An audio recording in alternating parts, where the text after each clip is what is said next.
Para se të fillojmë për temën e sotme, dhe ju kisha lutë edhe një herë kush nuk I ka bë subscribe kanalit, ta bëjnë subscribe se po rritemi edhe pak arrim atë targetin e parë që kemi. Me që jemi në gjendje lufte globale, larg nesh është, por edhe na prek neve lufta, gjithsesi. Po flitet sot për media që do rriten çmimet e karburanteve dhe sa herë ndodh një ngjarje në gjithë botën, duke na ngajnë vet, ka lidhje, s'ka lidhje, fillojnë ngajnë çmimet, edhe çmimet e para që ngrihen janë karburanti. Një herë e para na e kemi çmimin e karburantit më të shtrenjtin në rajon edhe në Europë. Plas një lufta ne, bam, e ngajnë vet këto direkt, do ka përshku dhe karburanti ja 2000 lek litri prap, siç e mani me në kohët e pandemisë. Edhe fillojnë bëjmë borde këta, pastaj bëjnë këto gjërat. Po, gjithanej është situata e tensionuar, edhe po lexoja sot një rankimim ndërkombëtar që e nxjerr Shqipërinë një nga vendet me varësinë më të madhe nga turizmi në botë.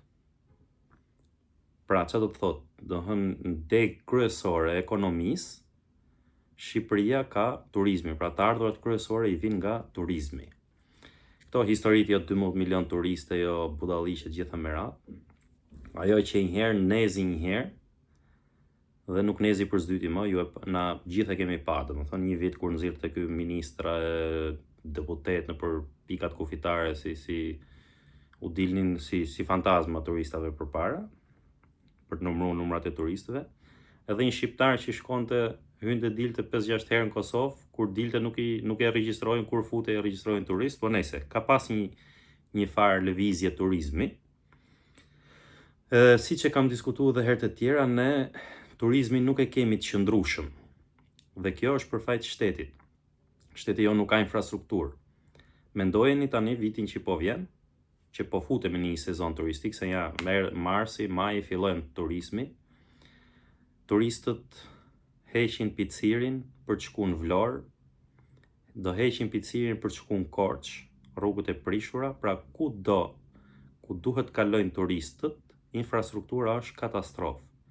Kanë ik miliarda euro për rrugët dhe do ikin edhe turistët. Turistët vinë në vende si Shqipëria, se diell ka gjithë me zëdheu, nuk ka vetëm Shqipëria, se ne mburremi diell. Po diell ka dhe Italia, diell ka dhe Spanja, diell ka dhe Greqia, nuk jemi në të vetmit, ka dhe Kroacia.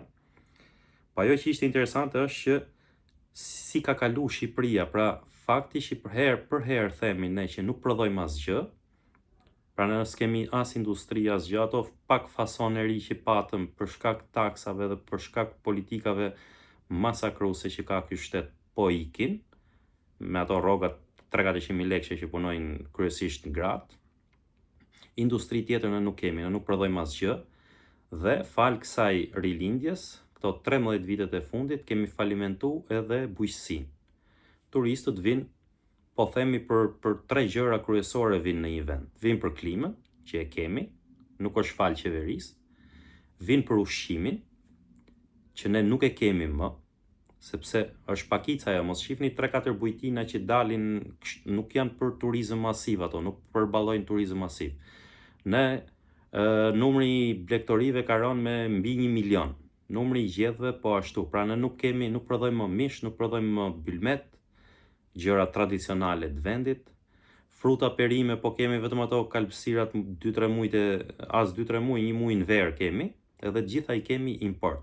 Pra një turist që të vinë në Shqipëri, do ushqehet me mish importi, me perime importi, me fruta importi, me bylmet importi. Pra, shkëmbim ekonomik prej turizmit nuk kemi. Megjithatë ato lënë disa lek turistët këtu. Edhe për ta si shembull ishte për shembull kushdo që ka qenë në Kroaci e di se çfarë turizmi spektakolar ka Kroacia. Nuk po marr Greqinë fare, nuk po merremi me Greqinë, se është shumë lart edhe është idiotësi të krahasohesh me Greqinë. Po marrim ndaç Malinezin, ndaç Kroacin. Kanë turizëm spektakolar, turizëm elitar. Dhe prap nuk e kanë deg bazë kryesore të ekonomisë, nuk janë të varur nga turizmi. Kroacia e kishte diku ke 17%, Shqipërisë në Europë, përvarësinë nga turizmi ja kalonte vetëm Malta. Një ishull atje me 500.000 banor, me 300 e ca kilometra katror, pra sa gjysma e Tiranës është Malta. Nuk ka çfarë prodhon Malta, kështu që është e varur, është e detyruar të jetë e varur nga turizmi. Pastaj në gjithë vendet e tjera të Europës, Shqipëria është kampion. Merron me pas kufizime për shkak të tensioneve që zvaren nga Shqipëria, me u bloku lëvizjet e turistëve. Shqipëria, siç e kam thënë edhe herë tjera, na ngordhin për bukë. Pra nuk kemi ekonomi të varur nga dy gjëra krejtësisht që nuk ju bëjmë shërbimin. Kemi ekonominë të varur kryesore nga ndërtimi, i cili po arrin një pikë ngopje dhe do frenohet detyrimisht. Kemi dhe varësinë nga turizmi. Pra në vend që të kishim një ekonomi prodhuese, të kishim bujqësinë vend parë, të kishim industrinë, të kishim energjinë,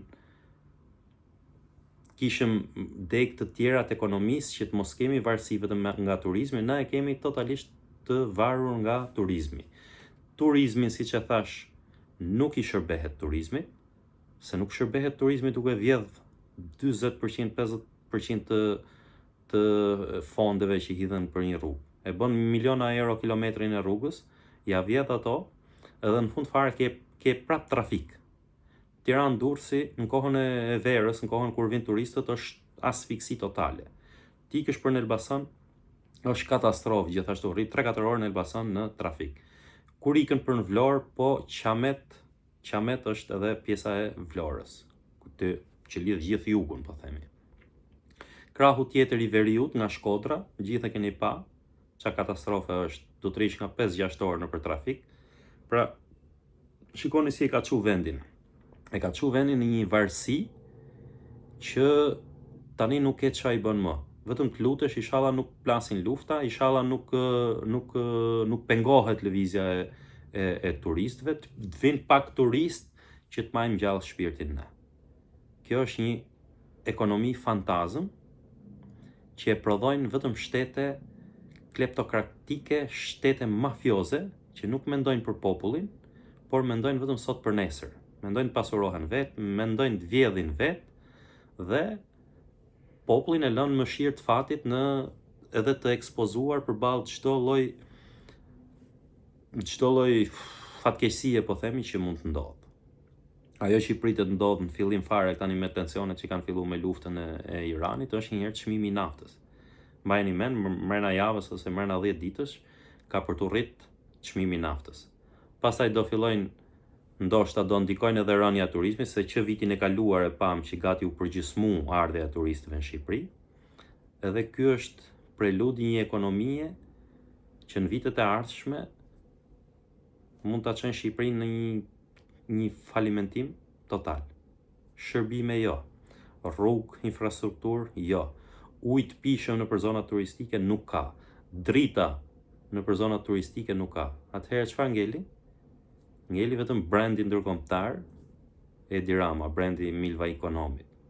Se kishte nxjerrë edhe një nga ata afrikanët sot edhe si kampion të korrupsionit në botë. Imagjino të tallë trapin edhe një afrikan me kryeministrin ton, duke e nxjerrë si kampion korrupsioni. Sa ashtu tha ky, domethënë që lufta kundër korrupsionit harxhon më shumë lekë se sa korrupsioni. Pra, na hetosh neve që i vjedhim, harxhon më shumë lekë se sa lekët që kemi vjedh ne, thot ky. Pra, është një teori që vetëm Edi Rama, një mendje smurë si ky, mund ta